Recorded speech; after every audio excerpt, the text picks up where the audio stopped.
mbokk yi ñi ngi leen di nuyu yéen ñi safoo suivre chaîne bi di VVTV ñu leen di dalalaat ci seen nouvelle vidéo jàngatu bés bi tey nag ñuy def analyse di wax mbas mi buñ duggee ci réew mi ba tey niñ ko yoree ak xew-xew yi nga xamante ni am na ci ñuy njëkkee ci kaawu Abdou Karim Gueye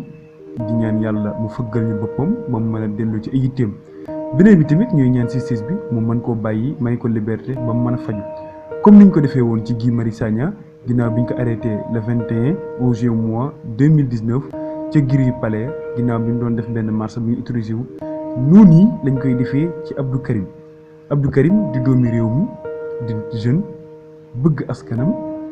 fonk réewam nit ñi fonk ko. waaye ak loolu lépp mu mel ni yoreen bi nga xamante ni yoree nañ ko Covid 19 bi yoreen bi dañ ci échoué ndax feebar bi am na ñeenti weer di jàpp juróom chaque jour ñu ne problème de communication la ñu am. lan mooy problème bi te mbas mi ngi gën a law di gën di faat di gën di taral ay doomu aadama di gën di law ci biir réew mi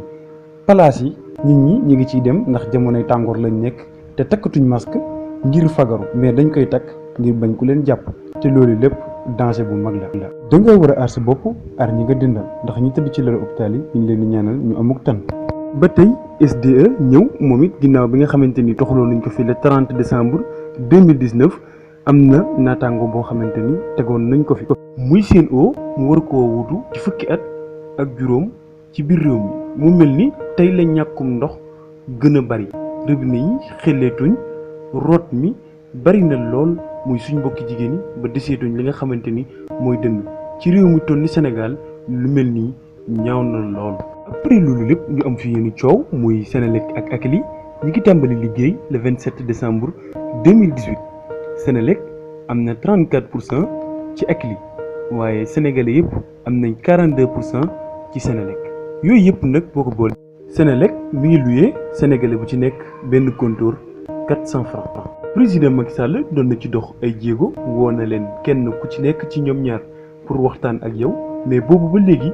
xamuñu fan la wànneen mu jékki ga. bu jógee ci loolu coowal suuf ne gurru ci dëkk bi ku ci mel ni Lagos ñu jël fa 40 hectares. jox ko kenn pour mu tabax hôtel ci intérêt boppam lu ci mel ni tamit Kër Mamar Sarr ak Guédiawaye Mermoz tamit ñëw taxaw ci ba seen maire bi génn muy Barthélémy Dias mu ñaawlu ko yëkkati ci ay kàddu yu ñagas ci yenn ci ay télévision jëmale ci ki nga xamante ni mooy DG bu Dakar Dem Dikk muy Moussa Diop di directeur Dakar Dem Dikk moom ci boppam. Barthélémy Dias di wax ni bu manee na dem bind li nga xamante ni mooy pelantam mais Moussa Diop bu Dakar directeur Dakar Dem Dikk kenn déggut mu yëy yàbbi ci mbir moomu nga xamante Barthélémy Dias doon na ko tuumaal.